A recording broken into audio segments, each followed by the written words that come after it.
Hello दोस्तों, तो चलिए इस वीडियो को देखते हैं। ये वीडियो काफ़ी लोगों ने रिकमेंड किया और काफ़ी ज़्यादा फेमस है और पॉपुलर है। तो चलिए इसके बारे में हम डिटेल में देखेंगे और इसके बारे में मैं रिएक्शन देने वाला हूँ और देखते हैं कैसा है। और डेफिनेटली मुझे लगता है कि आपको भी पसंद आएगा, तो आप भी इंजॉय कीजिए इसके साथ। और मेक श्योर सब्सक्राइब करना मत भूलिए इस चैनल को, ये बहुत ही इंपॉर्टेंट है। और लाइक और कमेंट तो ज़रूर कीजिए। इसके बारे में आप कमेंट में सब कुछ बताइए।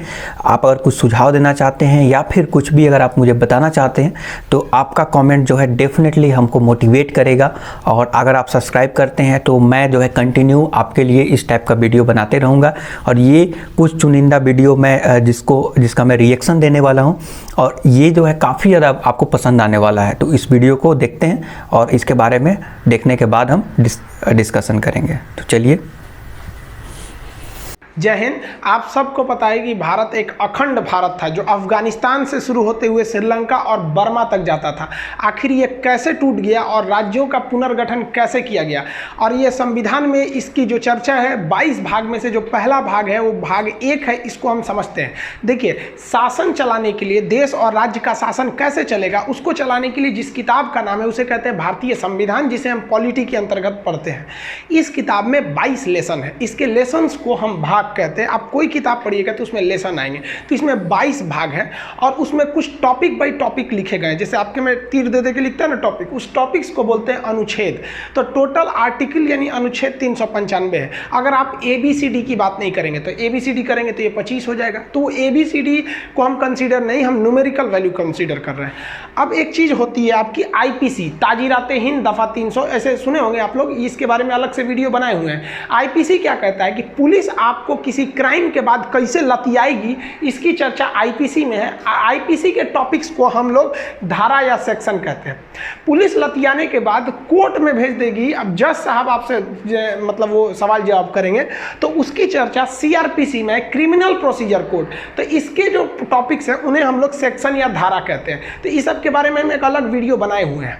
तो ये धारा वगैरह हो गई। अभी हमें समझना है वो पॉलिटी का भाग 1। 22 भाग में से पहला भाग तो अभी खत्म कर लीजिएगा, आपको खुद ही समझ में आ जाएगा ये पॉलिटी उतना टफ नहीं है जिन्हें अपना टफ बना दिया गया है। तो भाग 1 जो है, इसमें क्या एक ही भाग में क्या पूरे के पूरे 395 अनुच्छेद तो आएंगे नहीं, कुछ ही अनुच्छेद आएंगे भाग संख्या 1 में। तो भाग 1 में हम देखते हैं वो कि भाग 1 में जो अनुच्छेद आते हैं यानी टॉपिक आते हैं वो 1 से 4 तक आते हैं। यानी भाग 1 कंप्लीट कर लिए तो 1 से 4 तक आप समझ जाएंगे। और इसी को समझेंगे कि कैसे भारत टूटा, अखंड भारत से कैसे अफगानिस्तान टूटा, बर्मा टूटा, बांग्लादेश और पाकिस्तान कैसे सब अलग हो गए। इस जो भाग 1 का नाम है, एक्चुअली संविधान जो था ना वो इंग्लिश में लिखा गया था, बाद में उसे हिंदी में ट्रांसलेट किया गया था। तो भाग 1 का नाम है यूनियन एंड इट्स टेरिटरी। जो संघ है वो भारत का एक जो संघ है और उसका क्षेत्रफल कहाँ कहाँ तक है, राज्य क्षेत्र मतलब एरिया कहाँ कहाँ तक है जहाँ भारत के नियम लगेंगे। तो ये तो चैप्टर 1 की बात हो गई। अब इसमें क्या क्या लिखा गया है वो अनुच्छेद के हिसाब से। तो पहला अनुच्छेद यानी फर्स्ट आर्टिकल में क्या लिखा गया है, तो इसमें 3 बातें लिखी गई हैं। पहले आप नॉर्मली तीनों बातों को समझिए। अनुच्छेद 1 यानी आर्टिकल 1 में पहली बात जो लिखी गई है, भारत राज्यों का एक संघ है यानी यूनियन है। भारत, यहाँ पे ना इंडिया और भारत दोनों शब्द है। लिखा गया है कि इंडिया यानी भारत। तो सुप्रीम कोर्ट में भी यह पिटीशन किया गया था कि भारत का नाम इंडिया से हटाकर भारत कर दिया जाए, क्योंकि हर जगह भारत का प्रयोग होता है। हम कहते हैं भारत माता की जय, नहीं कहते हैं इंडिया माता की जय। हमें भारत रत्न दिया जाता है। राष्ट्रीय गान में भी जनगण मन अधिनायक जय है, भारत भाग्य विधाता। हर जगह ही आप जहां भी देखेंगे वो भारत ही प्रयोग ज्यादा होता है। तो सुप्रीम कोर्ट ने कहा कि यह फालतू का पिटीशन है। सुप्रीम कोर्ट ने कहा कि इसका कोई औचित्य नहीं है, क्योंकि संविधान में ऑलरेडी कह दिया गया इंडिया डेट इज भारत। तो दोनों ही नाम कंसीडर है आपके भारत के लिए। तो भारत जो है वो देश नहीं है, यहाँ क्या कहा गया है, यूनियन ऑफ स्टेट, राज्यों का एक संघ है। अब संघ और फेडरेशन में कुछ अंतर होते हैं, पहले उसे समझ जाइए। देखिए, हम लोग फेडरेशन में नहीं आते हैं, हम लोग आते हैं यूनियन में। 3 चीजें होती हैं, एक होता है कॉन्फेडरेशन, एक होता है फेडरल और एक होता है यूनियन। तो हम लोग आते हैं यूनियन में। कॉन्फेडरल उसे कहते हैं परिसंघ हिंदी में, जिसमें छोटे छोटे राज्य आपस में जुटकर और अपनी थोड़ी थोड़ी शक्तियां केंद्र सरकार को देकर एक देश का निर्माण करते हैं। यह परिसंघ बड़ी कमजोर होता है, इससे कोई भी देश आसानी से अलग हो जाते हैं। लेकिन फेडरल थोड़ा सा अलग होता है। फेडरल में राज्य मिलकर एक देश का निर्माण करते हैं और हर राज्य जो होते हैं वो अपनी कुछ शक्तियां देश को दे देते हैं और कहते हैं कि भाई साहब आप इन शक्तियों का प्रयोग करिए। लेकिन फेडरल और कन्फेडरल दोनों में देखिए, कन्फेडरल का ही थोड़ा सा सभ्य रूप, थोड़ा शक्तिशाली रूप फेडरल है। फेडरल में कोई भी राज्य उस देश से अलग हो सकता है और यूनियन एक ऐसा देश होता है जिसमें राज्य अलग नहीं हो सकते। तो मेन यही अंतर है कि फेडरेशन वह राज्य होता है जिसमें कोई भी राज्य अलग हो सकते हैं उस देश से। यूनियन एक ऐसा देश होता है जिसमें कोई अलग नहीं हो सकता है। कॉन्फेडरल ऐसा होता है जिसमें जब मन तब अलग हो सकते हैं। तो भारत फेडरल नहीं है, भारत एक यूनियन है। यहाँ के कोई भी राज्य भारत से अलग नहीं हो सकते हैं। जम्मू कश्मीर एड़ी चोटी लगाते रह गया, उसे समझ में आ गया कि अलग होने वाले नहीं है, चाहे वो 7 सिस्टर के लोग हो जाए, जो राज्य पहले थोड़ा सा मांग उठा था उन लोग का भी। तो यूनियन और फेडरेशन में यही अंतर होता है। अमेरिका देखेंगे तो अमेरिका एक फेडरेशन है और भारत एक यूनियन है। अमेरिका फेडरेशन इसलिए है कि इसके जो राज्य हैं एक समझौता करके एक देश का निर्माण किए हैं। अतः समझौता टूटा तो ये राज्य टूट जाएंगे। कई बार अमेरिका टूटा भी है। अभी जो 50 राज्य है ना, तो आप देखेंगे उन 50 राज्यों का संविधान अलग है, उन 50 राज्यों का झंडा अलग है, उन 50 राज्यों की नागरिकताएं अलग है। तो ये देखिए, हम यहाँ पे 50 राज्यों का झंडा लगा दिए। जैसे यहाँ पे अलास्का का है, एरिजोना का है, यहाँ पे कई राज्य हैं, इसके टेक्सास है, जॉर्जिया है। तो सब राज्यों का झंडा अलग है, करेंसी एक ही रहेगी, फ्लैग वगैरह अलग रहते हैं। तो ये फेडरेशन है। अगर कल को चाहता है फ्लोरिडा, जैसे ये फ्लोरिडा यहाँ राज्य है, इसका झंडा इस टाइप का है, चाहेगा कि अमेरिका से अलग हो जाए तो समझौता तोड़ के अलग हो सकता है फेडरेशन। लेकिन ये फेडरेशन पढ़े लिखे लोगों में सफल होता है, अनपढ़ लोगों में ये फेडरेशन सफल नहीं हो पाएगा। तो भारत ने देखा कि अगर हम फेडरेशन बनाएंगे, भारत को संविधान वालों ने देखा तो यहाँ 75 ठो भाषाएं बोली जाती हैं, अलग अलग रहन सहन है। उत्तर भारत में लुंगी का प्रचलन नहीं है, दक्षिण भारत में लुंगी एक महत्वपूर्ण प्रावधान उन लोग का होता है, कपड़े में गिना जाता है। जबकि उत्तर भारत, राजस्थान में देखेंगे तो पगड़ी है, पंजाब का अलग है। तो उन्होंने देखा कि भाई अगर हमने फेडरेशन बना दिया तो आगे चल के ये अलग हो जाएंगे। इसलिए भारत ने फेडरेशन न चुन के भारत ने यूनियन बनाया। यूनियन को भी हिंदी में संघ कहते हैं, फेडरेशन को भी हिंदी में संघ कहते हैं। इसलिए अगर आपसे क्वेश्चन पूछेगा भारत राज्यों का क्या है, तो ऑप्शन डी पे लिखा होता है संघ, उसे मत मारिएगा। ऑप्शन बी पर लिखा जाता है यूनियन, तो उसे मारिएगा, क्योंकि संघ की तो दो इंग्लिशें होती हैं, फेडरेशन भी होता है, यूनियन भी होता है। लेकिन भारत में एक एक्सेप्शन था, अब नहीं है। जैसे जम्मू कश्मीर भारत में था, लेकिन उसका संविधान था, उसका अलग एक झंडा था, उसकी अलग एक नागरिकता थी जो 370 के तहत थी। वो एक अलग टॉपिक है, उसमें समझा देंगे आपको कैसे हटाया गया था। ये जम्मू कश्मीर का झंडा था, अब जम्मू कश्मीर का झंडा खत्म हो गया, अब पूरे भारत में हो गया। तो अब भारत पूर्णतः यूनियन हो चुका है। यहाँ के कोई राज्य अलग नहीं हो सकते, ये अलग हो सकते हैं। और ये शुरू में तो और कमजोर था यहाँ का नियम कानून, तो वो कन्फेडरल था। कन्फेडरल फेडरल से ही कमजोर होता है। आप एक ऐसे एग्जाम्पल में समझिए, हम एक दीवार बना रहे हैं, नॉर्मली ईंटा साज दिए, यहाँ कोई सीमेंट का प्रयोग नहीं किए, तो सबसे कमजोर दीवार होगी। जब मन तब कोई ईंटा खींच सकते हैं, यानी एक इसको देश समझिए तो ईंटे को राज्य समझिए, आराम से निकल जाएगा। तो ये कन्फेडरल है, परिसंघ है, ये सबसे कमजोर होता है। अभी ये दुनिया में कहीं नहीं देखने को मिलता है। लेकिन इसी ईंट के बीच में अगर हम सीमेंट लगा के जोड़ दें तो ऐसी दीवार बन जाएगी। तो ये हो जाता है फेडरल यानी संघ, जो अमेरिका है। लेकिन अगर छीनी हथौड़ी से आप थोड़ा सा ठोक ठाक करिएगा तो ये आराम से टूट सकता है। अतः फेडरल में अगर समझौता टूटा तो राज्य टूट जाएंगे। लेकिन अगर इसी राज्य ये ईंट के ऊपर प्लास्टर कर देंगे इस तरह से, अब भाई साहब ईंट से जुड़ा हुआ है, बाहर एक प्लास्टर है, तो वो प्लास्टर भी हो गया, अब तो निकल ही नहीं सकता है। तो सबसे मजबूत जो होता है वो यूनियन होता है। तो भारत यूनियन है, लेकिन हिंदी दोनों का एक ही हो जाता है, संघ, इसलिए कंफ्यूजन नहीं होंगे। तो भारत के जितने राज्य हैं, जो लोग मतलब अब तो कोई भी राज्य ऐसा नहीं कहता कि भारत से टूटेंगे, वो कश्मीर का था मैटर, वो तो सॉल्व हो गया। तो भारत राज्यों का एक संघ है, ये चीज आप समझ में आ गया। हम लोग यहाँ पर आते हैं यूनियन में। दूसरा, इसी आर्टिकल 1 में बोला गया है कि भारत में जो राज्य हैं वो हमको कैसे पता चलेगा कि भैया कौन कौन राज्य हैं। मान लीजिए विवाद हो गया कि बिहार भारत का राज्य है कि नहीं है, तो कहीं ना कहीं एक लिखा हुआ होना चाहिए कि नहीं होना चाहिए। तो आर्टिकल 1 में वो लिखा ही नहीं है कि बिहार भारत का राज्य है, बल्कि वो एक इशारा कर दिया है कि राज्यों को पहली अनुसूची में रखा गया है। अनुसूची क्या होती है? एक अलग से एक टॉपिक बना दिया गया है। जैसे ये भारत का संविधान है, इतना मोटा नहीं है, ये बाइलिंगुअल है, एक और इंग्लिश लिखा है, एक और हिंदी लिखा है, इसलिए मोटा लग रहा होगा, इसका आधा है, इतना ही है संविधान। आप पढ़ लेंगे समझ समझ में आ जाएगा। तो इसमें कहा गया है कि हम पहली अनुच्छेद यानी आर्टिकल में नहीं बताएंगे कि कौन कौन सा राज्य है। अगर आप ये जानना चाहते हैं, राज्यों के नाम जानना चाहते हैं, तो आप जाइए अनुसूची शेड्यूल में जाइए। तो संविधान के शुरुआत में ही 4 पन्ना जोड़ दिया गया है जिसे कहते हैं शेड्यूल, और इसी शेड्यूल में हर एक राज्यों के नाम लिखे गए हैं, कौन कौन से राज्य हैं। तो जब भी विवाद होगा कि कौन सा राज्य भारत का है या नहीं, तो आप अनुच्छेद 1 में आएंगे तो यहां आपको एक दूसरा डायरेक्शन दिया जाएगा कि आपका कॉल फॉरवर्ड किया जा रहा है शेड्यूल की ओर। तो राज्यों को किस अनुसूची में रखा गया है? पहली अनुसूची में। और इसमें एक और बात कहा गया है, अब दिल्ली हो जाएगा, कहेगा हम केंद्र शासित प्रदेश है, राजस्थान कहेगा हम पूरा राज्य है। अब राज्यों की भी कैटेगरी है, तो इसको भी अनुच्छेद 1 में रखकर दूसरे ओर डाइवर्ट किया गया। कहा गया है कि भारत में जितने भी राज्य हैं इस संविधान के अंतर्गत उन्हें 3 प्रकार से बांटा जाएगा। जो बड़े राज्य हैं जिनका अपना खुद का क्षेत्रफल बड़ा है उन्हें हम स्टेट कहेंगे, वर्तमान में 28 हैं। जो छोटे छोटे राज्य हैं लेकिन राष्ट्रीय महत्व के हैं तो उन्हें हम यूनियन टेरिटरी यानी केंद्र शासित कहेंगे। ये दूसरा टाइप का हो गया। अभी 8 केंद्र शासित हैं, आगे समझा देंगे। और तीसरा टाइप हो जाएगा अर्जित क्षेत्र। वर्तमान में भारत के पास कोई भी अर्जित क्षेत्र नहीं है। जैसे मान लिया कि पाकिस्तान में बलूचिस्तान की मांग हो रही है, भारत वहां पे स्वतंत्र करा के उसे कह दे कि नहीं बलूचिस्तान पे मेरा कंट्रोल रहेगा, तो वो इसमें आ जाएगा अर्जित क्षेत्र में। इसलिए देखिए संविधान वाला कितना होशियार था, एक टॉपिक बना के गया है सब, क्या चीज की अर्जित क्षेत्र है, भले उसमें है या नहीं है, लेकिन एक मौका मिलेगा तो हम छोड़ेंगे नहीं, अर्जित क्षेत्र ला सकते हैं यहाँ पर। तो आप मोटा मोटी समझेंगे तो आप यहीं पे देखेंगे तो भारत राज्यों का यूनियन है। इसमें कौन कौन से राज्य आते हैं वो यहां बताया गया है कि ये पता करने के लिए अनुसूची 1 में जाइए, और साथ ही साथ उनमें कैटेगरी कौन कौन सी है। तो इसमें बोला गया है 3 प्रकार की कैटेगरी होती है और भारत राज्यों का एक यूनियन है। तो अनुच्छेद संख्या 1 कंप्लीट हो गया। अब 2 समझते हैं। आर्टिकल 2 में कहा गया है, अनुच्छेद 2 में, कि संसद को यह अधिकार है कि भारत के बाहर अगर कोई देश है तो उसे वो भारत में मिला सकता है, या किसी देश का कोई टुकड़ा है जो मिलना चाहता है उसे मिला सकता है।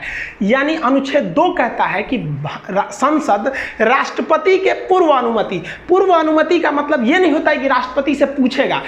देश में राष्ट्रपति की उतनी ही अहमियत है जितना परिवार में फूफा जी की अहमियत होती है। वो नाराज हो न हो इससे किसी को फर्क नहीं पड़ता है। तो यहां तो इज्जत देने के लिए भले लिख दिया गया है कि पूर्व अनुमति, लेकिन एक्चुअली में यह होता है उन्हें बस सूचना दे दिया जाता है कि हम फला राज्य को मिलाने जा रहे हैं। सपोज नेपाल बड़ी कूद रहा है यहाँ पर। अब मान लीजिए, हम समझने के लिए बोल रहे हैं भाई, नेपाल के लोग आप बुरा नहीं मानेंगे, हम समझाने के लिए बोल रहे हैं। मान लीजिए नेपाल को लगा कि नहीं भारत में मिल जाना चाहिए, तो संसद राष्ट्रपति को सूचना देंगे, अरे राष्ट्रपति जी पहाड़ी पे बैठल है। कौन पहाड़ी है? भिकना पहाड़ी नहीं, रायसीना की पहाड़ी। तो रायसीना की पहाड़ी पे उनको फोन कर देंगे, मोदी जी राष्ट्रपति साहब जा रहे हैं नेपाल को मिलाने, तो क्या करेंगे? हाँ ना कहिए नहीं सकते, ना कहेंगे तो उन पर महाभियोग लग जाएगा। राष्ट्रपति को प्यार से लतिया देना महाभियोग कहलाता है। अनुच्छेद 61 में, ये बाद में बताएंगे। तो राष्ट्रपति को सूचना दे दिया जाता है कि हम जा रहे हैं करने के लिए, और उसके बाद संसद उसे आराम से मिला देती है। और ऐसा किया भी गया है। 16 मई 1975 को सिक्किम जो था, ये सिक्किम हम लोग का था ही नहीं, ये एक दूसरा देश था। सिक्किम स्वतंत्र था, इसके ऊपर था तिब्बत। चाइना ने तिब्बत पर कब्जा कर लिया 1959 में, और यहाँ के लोगों को इतना कूचा, और परिवार में 4 आदमी है ना, तो एक को उधर भेज दिया, एक को इधर छितार दिया यहाँ पर। और तिब्बत में तिब्बत के लोगों की कमी हो गई, तो तिब्बत से कभी मांग ही नहीं उठती है स्वतंत्र करो हमें। तो सिक्किम देखा कि ससुरा हमरो कब्जा कर लेगा, हम तो अपने इतने चुकी हैं, हमको मारेगा तो खत्म हो जाएंगे। तो भारत से कहा कि हम आप में मिल जाते हैं, लेकिन आप ऐसा तो नहीं कीजिएगा कि हमारे 4 आदमी के परिवार है तो एगो को केरला भेज दीजिए, एक को राजस्थान, 2 को अंडमान भेज दीजिए। तो भारत ने कहा कि देखिए भाई, हम वसुधैव कुटुंबकम के रहने वाले हैं, यदि आप हमारे में मिलेंगे तो आपको वो सारे अधिकार दिए जाएंगे जो भारत के अन्य जितने राज्य हैं उन्हें ये अधिकार प्राप्त हैं। तो इस प्रकार सिक्किम राजी हो गया। तो 16 मई 1975 को सिक्किम भारत का 22वां राज्य बन गया। समझ में आ गया कि नहीं आ गया? लेकिन सिक्किम डायरेक्ट नहीं बना था, सिक्किम उसके लिए कुछ काम किया था। पहले वो ट्राई किया था कि भारत में हमें रहना ठीक है कि नहीं। तो इसके लिए संविधान में 35वां संशोधन किया गया 1974 में, और सिक्किम को एक सह राज्य बनाया गया कि वो ना मेरा राज्य है ना पड़ोसी है, वो विदेशी है लेकिन हमारी तरह एकदम सह राज्य, मतलब एक साथ को स्टेट की तरह व्यवहार करेगा। और इसके लिए संविधान में एक स्पेशल अनुच्छेद जोड़ा गया था, अनुच्छेद 2 का ए। लेकिन बाद में सिक्किम के लोगों को लगा कि नहीं, ये तो भारत एकदम हमारी तरह है, तो सिक्किम को अगला संशोधन करके 36वां संशोधन 1975 में करके सिक्किम को भारत का 22वां राज्य बना दिया गया। आज सिक्किम के लोगों, हम सब सिक्किम के लोग भी को पता है कि उनके साथ कोई भेदभाव नहीं किया जाता है। हम लोग भी जब इलाहाबाद में पढ़ते थे तो एक दो दोस्त हम लोग के थे सिक्किम के, कोई भेदभाव नहीं किया जाता। वो लोग भी एकदम भारत को अपना समर्पित रहते हैं। ये भारत है, यहाँ जो आएगा वो इस जमीन को चूमेगा। जो यहाँ आया वो इस सौभाग्य हम लोग का, जो इस पावन धरती पर हम लोगों ने जन्म लिया। तो सिक्किम भारत का 22वां राज्य बन गया। तो अनुच्छेद 2 क्या कह रहा है? विदेशी राज्य को भारत में मिला लो। अब अनुच्छेद 3 क्या कहता है? भाई एक तो कह दिया भारत राज्यों का यूनियन है, 2 कह दिया विदेशी को मिला लो। और अनुच्छेद 3 कहता है कि संसद वर्तमान में भारत में जितने राज्य हैं उनमें तोड़ फोड़ कर सकता है, यानी किसी राज्य का नाम बदल सकता है। कभी देखिए ना, कलिंग से हो गया उत्कल, उड़ीसा, ओडिशा, कई बार नाम चेंज हो जाते हैं, सब अक्सर नाम चेंज हो जाते हैं। उत्तर प्रदेश का पहला नाम था यूनाइटेड प्रोविजन, मध्य प्रदेश को सेंट्रल प्रोविजन। तो संसद किसी भी राज्यों के नाम बदल सकती है, उन्हें सीमा बदल सकती है, यानी यूपी से कुछ काट के मध्य प्रदेश को दे सकती है, बिहार से कुछ काट के बंगाल को दे सकती है। तो सीमा भी बदल सकती है, नाम भी बदल सकती है, और बिना उस राज्य के सहमति, तुम घुसियाए हो चाहे कुछ किए हो, इससे मतलब नहीं है। संसद केवल एक फॉर्मेलिटी निभा देती है कि राष्ट्रपति के पूर्व अनुमति से, राष्ट्रपति से कहती है सुनिए राष्ट्रपति साहब, आप राज्यवा को फोन कर दीजिए तो कि हम तोरा तोड़ने जा रहे हैं। याद करिए तेलंगाना के लोग, राष्ट्रपति ने आंध्र प्रदेश से कहा था कि हम आपको तोड़ना चाहते हैं, तेलंगाना में 2 भाग में। आंध्र प्रदेश के लोगों ने, वहां की असेंबली ने इसका पूरा विरोध किया था। असेंबली से पास नहीं हुआ था कि हमें तोड़ा जाए, लेकिन 2014 में चूंकि इलेक्शन थे और डिमांड था वहां पर, तो इसलिए वो राज्य तुम जाओ उससे कोई मतलब नहीं है, ये यूनियन है, यूनियन में केंद्र को जा दे सकती है। और संसद ने साधारण बहुमत यानी 50% से पास कर दिया कि आंध्र प्रदेश को तोड़ा जाएगा। आंध्र प्रदेश टूट गया। तेलंगाना में आंध्र प्रदेश के लोग चिल्लाते रह गए, काहे तोड़ा, तेलंगाना टूट के अलग हो गया। तो अनुच्छेद 2 कहता है कि विदेशी को मिलाइए, और 3 कहता है जो मिलल है तो उन्हें को घोर घार के थूर थार के जैसे करना है करिए, बिना उस राज्य की अनुमति के। इसके कुछ छोटे छोटे एग्जाम्पल देखिए। मध्य प्रदेश से तोड़ दिया गया छत्तीसगढ़ को 1 नवंबर सन 2000 को। उत्तर प्रदेश से तोड़ दिया गया उत्तराखंड को 9 नवंबर सन 2000 को, और बिहार से तोड़ दिया गया झारखंड को सन 15 नवंबर सन 2000 को। और जम्मू कश्मीर के लोग चिल्ला रहे थे 370। अरे भाई साहब, आप पढ़े, क्लास काहे नहीं किए? असल में उस समय हम यूट्यूब पर क्लास नहीं लेते थे। अगर यूट्यूब पर क्लास लेते ना तो उन लोग को पता रहता कि भाई साहब इतना मत कूदो, क्योंकि अनुच्छेद 3 कहता है कि बिना राज्य की अनुमति है तुमको तोड़ देंगे। तो जम्मू कश्मीर के लोग जो कहते थे कि हम अपना देश बनाएंगे, अरे भाई साहब अब तो आप राज्य भी नहीं रहे, केंद्र शासित हो गए। यही हो गया भाई साहब। हिटलर ने भी क्या कहा था कि जनता को इतना न चूस दो कि जिंदा रहने को ही वो अपने लिए विकास समझे। बस यही हुआ। जम्मू कश्मीर के लोग कहते थे कि हम देश बनाएंगे, मोदी जी ने ऐसा न काम किया, उनको राज्य भी नहीं छोड़ा। तो आज लोग कहते हैं नहीं हम देश अब छोड़े, अब हमको कम से कम राज्य बना दीजिए। अरे बाप रे भाई, मैं मोदी बैठल है। जो व्यक्ति पत्नी से नहीं डरा ना, दुनिया में किसी से नहीं डरेगा। देखिए अब इसी में ना एक और विवाद चालू हुआ था, आपको पता होगा बेरूबरी यूनियन केस 1960 में क्या हुआ था।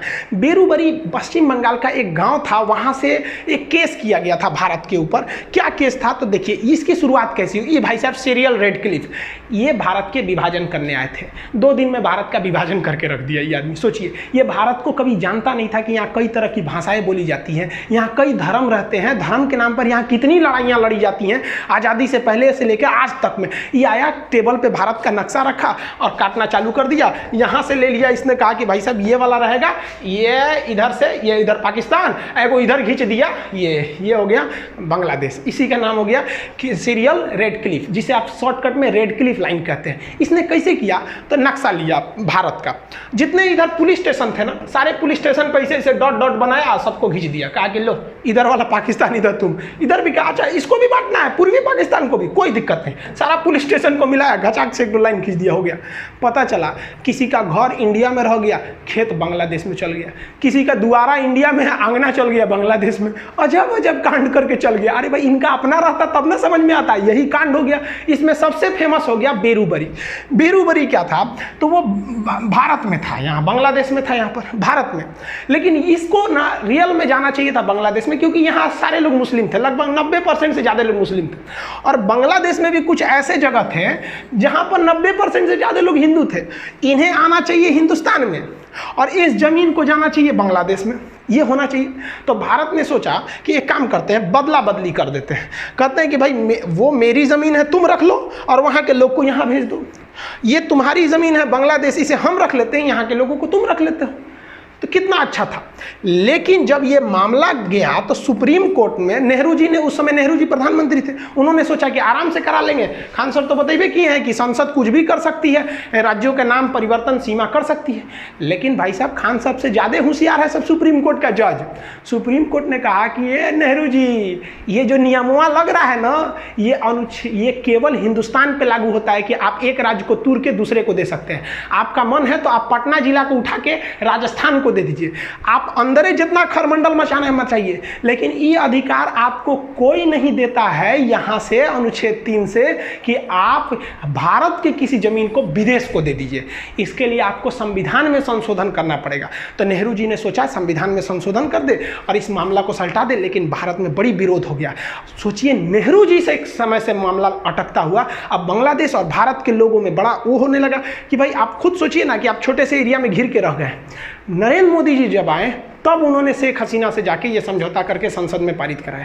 सोचिए नेहरू जी के समय का मामला आट के नरेंद्र मोदी जी किए, लेकिन नरेंद्र मोदी का कोई जनता विरोध नहीं किया, लेकिन नेहरू जी का विरोध किया। तो हमारे देश में भी एक खराबी है, हम लोग ये नहीं देखते हैं ना कि देश के लिए सही है या गलत है, हम लोग पार्टी का चेहरा बन जाते हैं, ये गलत है। आखिर वही काम कर रहे थे, जल्दी से उलट जाता। खैर राजनीतिक में नहीं जाना चाहिए। अब भाग 1 में केवल 4 अनुच्छेद थे, 1, 2, 3, 4। चौथा पर ये बड़ा सिंपल है। चौथा कहा गया है कि जब संसद अनुच्छेद 2 का प्रयोग करेगी यानी किसी विदेशी राज्य को मिलाएगी, या अनुच्छेद 3 का प्रयोग करेगी यानी किसी राज्य को तोड़ेगी, तो उसके लिए राष्ट्रपति से किसी विशेष अनुमति की जरूरत नहीं है, क्योंकि इसे अनुच्छेद 368 के बाहर रखा गया है।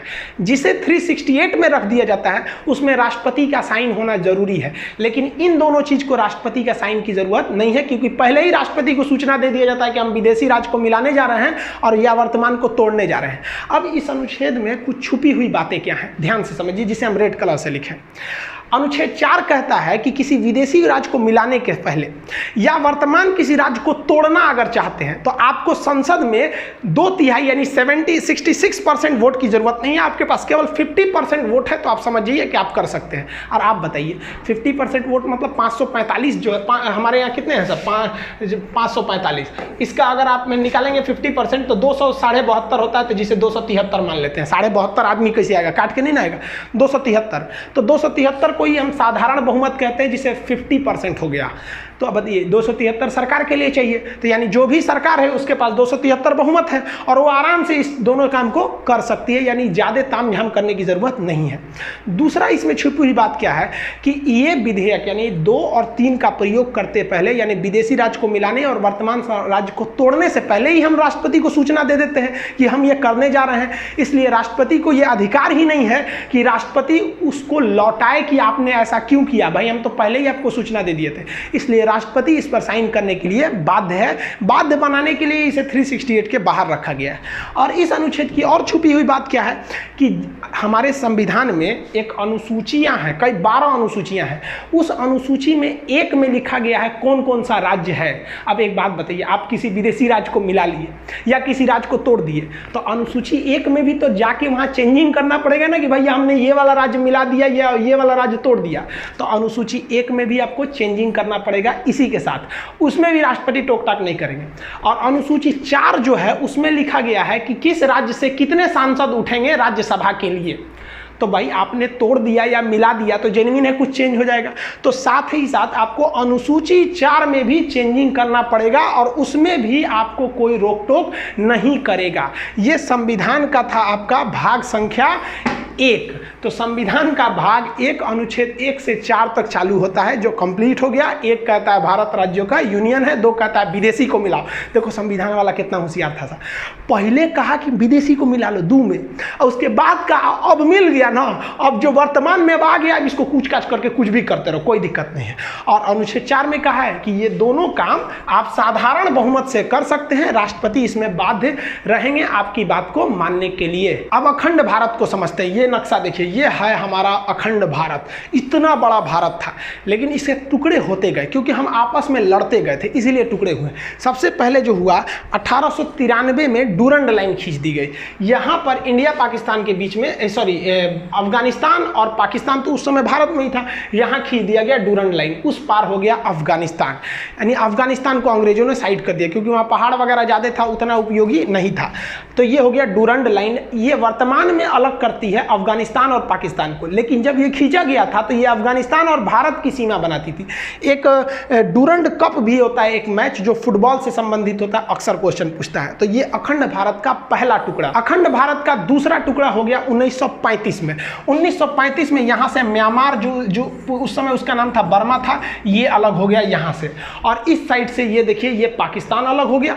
अब पाकिस्तान का विभाजन इस आधार पर हुआ था कि जिधर मुस्लिमों की संख्या ज़्यादा है उसे पाकिस्तान बना दिया जाए। तो इधर भी मुस्लिम ज़्यादा थे, तो ये हो गया पश्चिमी पाकिस्तान, और ये हो गया पूर्वी पाकिस्तान, जो आगे जाकर बांग्लादेश हो गया। इस पर एक अलग वीडियो बना दिए हैं, बांग्लादेश कैसे अलग हुआ था। अब बच गया हिंदुस्तान, इतना बढ़िया। अब ये हो गया आपका सीरियल रेड क्लिप रेखा, जो भारत पाकिस्तान को विभाजन करती है, और भारत बांग्लादेश के बीच जो है बॉर्डर, उसे हम लोग जीरो लाइन के नाम से जानते हैं। भारत को जब आज़ादी मिली तो भारत का निर्माण करना इतना आसान नहीं था, और वल्लभ भाई पटेल को कोई ऐसे ही लौह पुरुष नहीं कहता है। ये भारत का नक्शा देखिए, यहाँ जो आप रेड कलर वाला एरिया देख रहे हैं, केवल वहीं पर अंग्रेज शासन करते थे, जबकि पीले वाले एरिया में भारतीय राजाओं का शासन था, जो अंग्रेजों के चमचे बने हुए घूम रहे थे। तो अंग्रेजों के जो चमचे बने के घूम रहे थे, तो उन्हें हम लोग देसी रियासत कहते थे। तो जब देश आज़ाद हुआ तो भारत में कई देसी रियासत थे। तो अंग्रेजों ने कहा कि देखिए भाई साहब, ये जो मेरा ब्रिटिश वाला एरिया है हम तो आपको दे ही देंगे, लेकिन उन्होंने इस पीले वाले क्षेत्र से कहा कि आप या तो पाकिस्तान में मिल जाइए या तो भारत में मिल जाइए, आपका मन तो आप स्वतंत्र राज्य भी बना सकते हैं, एक देश भी बना सकते हैं। तो पाकिस्तान में कुल 13 देसी रियासतों ने विलय कर लिया। इसकी बात छोड़िए, यहाँ पर भारत की बात करते हैं। भारत में जो प्रिंसली स्टेट थे, जो देसी रियासत थे, उनकी संख्या 552 थी।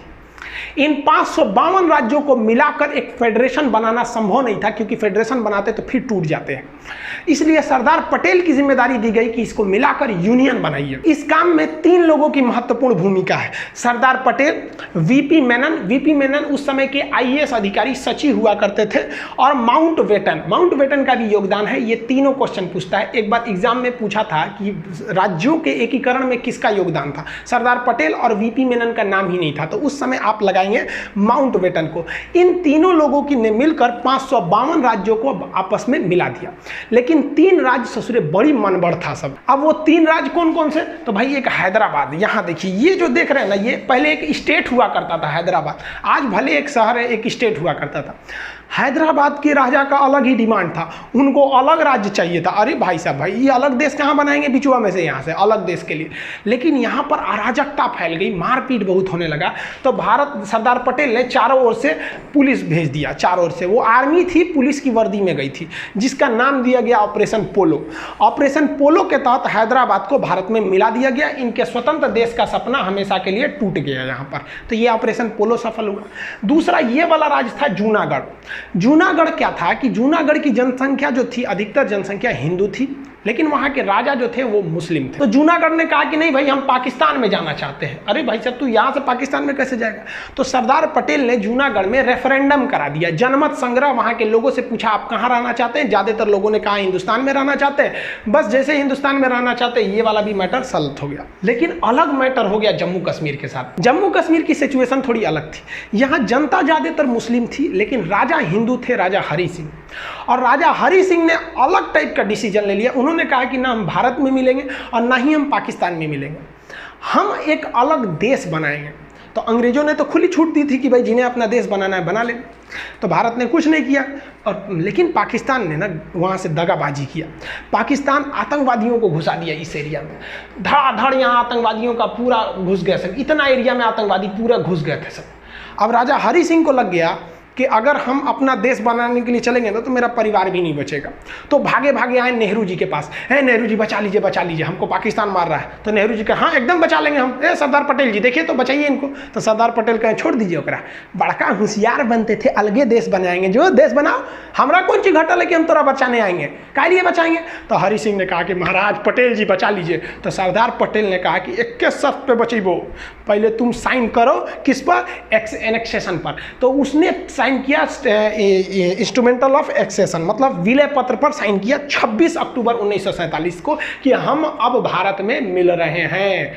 तो सरदार पटेल ने कहा इन होशियारी हुआ, अब हम सेना भेजते हैं। तब यहाँ से भारत में सेना भेजा गया और भारत की सेना उनको खदेड़ दिया यहाँ पर। और भारतीय सेना उस समय बहुत ही बहादुरी से लड़ी थी, और वो क्योंकि अंग्रेज हमें अंधेरी गली के मुहाने पे छोड़ के चले गए थे और स्टार्टिंग में युद्ध झेलना पड़ गया था। और इस वक्त में नौशेरा में पाकिस्तानी फौज बहुत बहादुरी से लड़ रही थी, वो सब बहुत खतरनाक लड़ रहे थे। तो भारत के ब्रिगेडियर थे उस समय ब्रिगेडियर उस्मानी ने कहा कि जब तक हम पाकिस्तानियों को खदेड़ नहीं देते तब तक हम जमीन पे सोएंगे, इसलिए उन्हें नौशेरा का शेर कहा जाता था।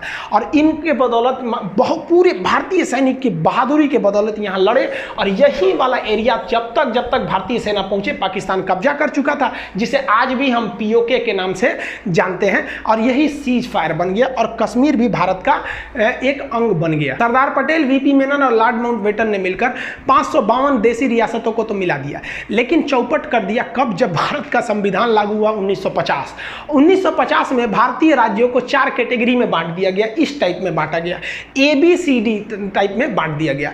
ए में किसे रखा गया, वह एरिया जहां पर अंग्रेजों का शासन था। बी में रखा गया वह एरिया जहां देसी रियासतों का शासन था। सी में रखा गया वह एरिया जहां वह बड़े शहर जहां अंग्रेज न केवल उस शहर पर कब्जा कर रहे थे, जैसे अजमेर के अगल बगल में नहीं किए थे, मेन सिटी अजमेर, भोपाल, इस सब टाइप में, तो उसे कमिश्नरी स्टेट कहा गया, उसे सी टाइप में रखा गया था। और डी में तो यूनियन टेरिटरी, जिसमें केवल आपका अंडमान निकोबार था। तो इस तरह से भारत थे साहब। अजी बताइए नहीं, इस तरह से भारत का नक्शा था। देखिए ना, ये अजमेर अलग है, भोपाल अलग है, इस टाइप का। मैसूर में अलग था, कमिश्नर का शासन चल रहा था, अलग अलग टाइप का था भाई, प्रिंसरी स्टेट वगैरह थे। तो अब क्या किया जाए प्रिंसरी स्टेट में, अब इसका शासन करने में बड़ा दिक्कत होता था। तो इसको बेहतरीन ढंग से बनाने के लिए कई कमिटीज़ का गठन किया गया, जिसमें सबसे पहली कमेटी थी इलाहाबाद हाई कोर्ट के जज एसके धर कमीशन, जिसे एसके धर आयोग कहते हैं, 1948 में बैठी थी। इनसे कहा गया क्यों ना हम भाषा के आधार पर राज्य बना दे, कि जहाँ पंजाबी भाषा बोली जा रही है पंजाब, जहाँ कन्नड़ बोली जा रही है कर्नाटक, इस तरह से जहाँ गुजराती है तो उसे गुजरात। तो एसके धर ने कहा कि ये सरासर गलत होगा।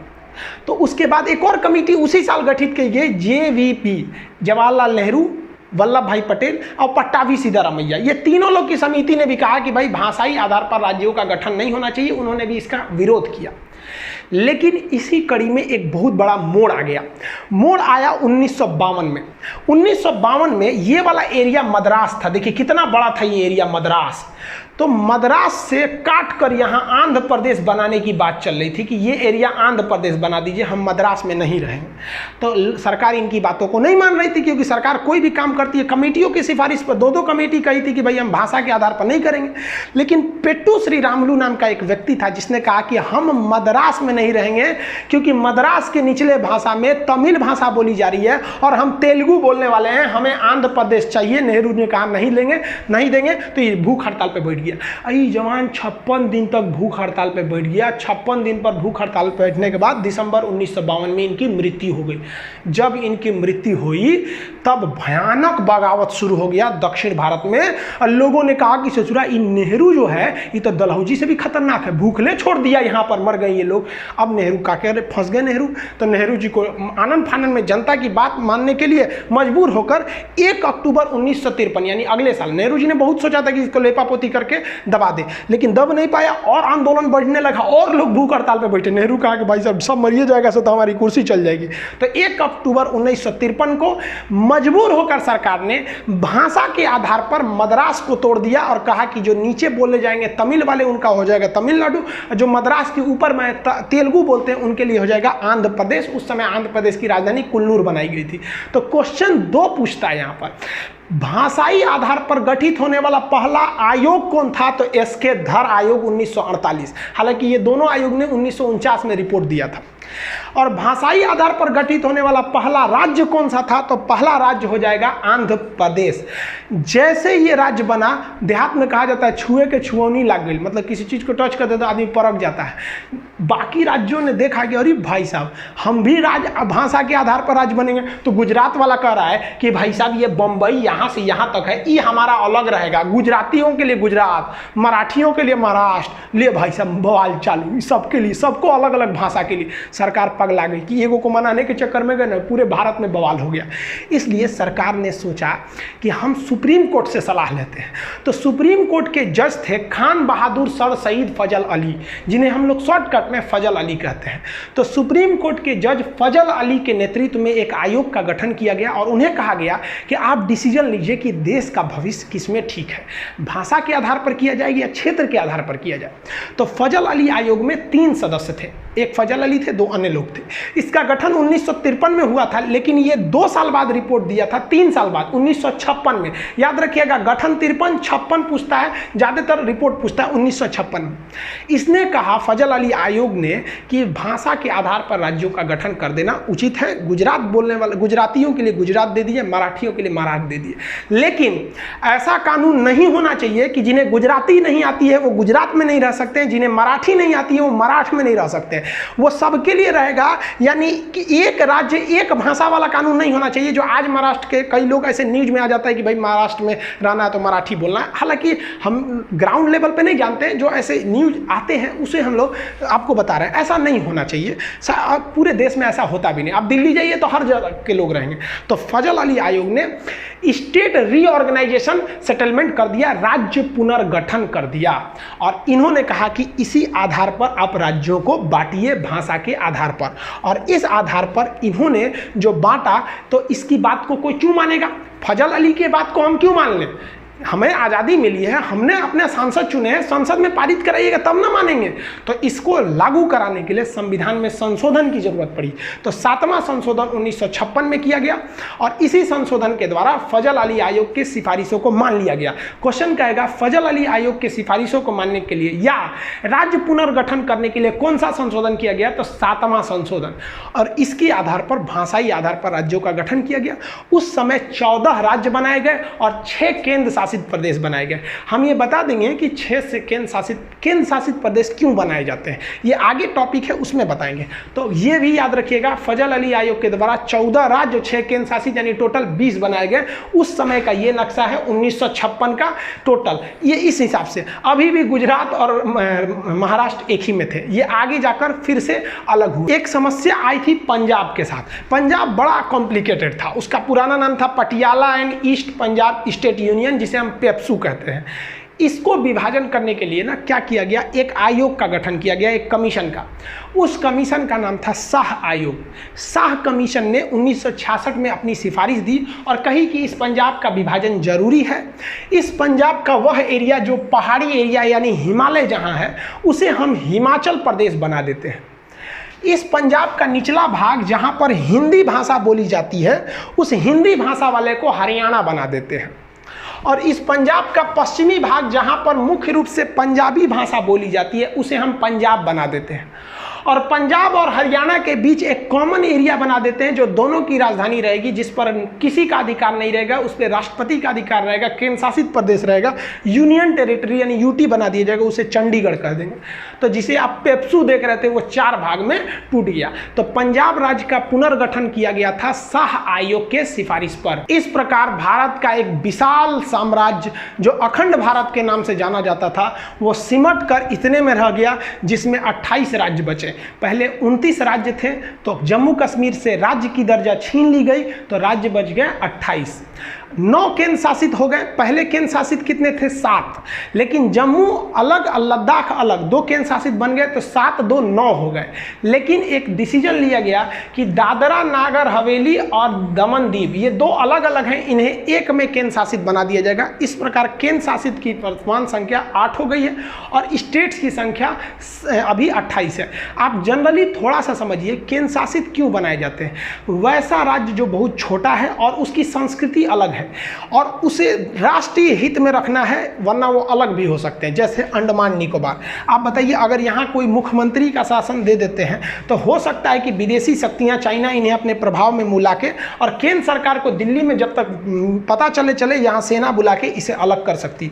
इसलिए सरकार ने इसे केंद्र शासित बना दिया कि यहाँ मुख्यमंत्री रहेगा नहीं, सीधे यहाँ क्या हो रहा है ये दिल्ली डिसाइड करेगी। जैसे यहाँ लक्षद्वीप पाकिस्तान इधर से आके भी मिला सकता है, मुख्यमंत्री को पैसा वैसा दे देगा, कह के तुमको और कर देंगे, भाई कुछ भी हो सकता है। इसलिए कहा गया भाई साहब यहाँ तुम ताम झाम करबे नहीं करो, यहाँ का सारा डिसीजन दिल्ली लेगा। ऐसे ही पाकिस्तान यहाँ पे कर रहा था जम्मू कश्मीर में, मोदी जी ने कहा कि एक काम करे भाई, तुम राज्य रहबे नहीं करेगा, मुख्यमंत्री वगैरह नहीं रहोगे यहाँ पर।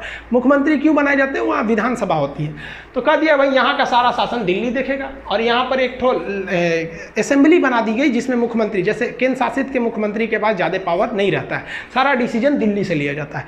तो राष्ट्रीय महत्व का होनी चाहिए, संस्कृति अलग होनी चाहिए, देश की मुख्य भूमि से दूर होना चाहिए।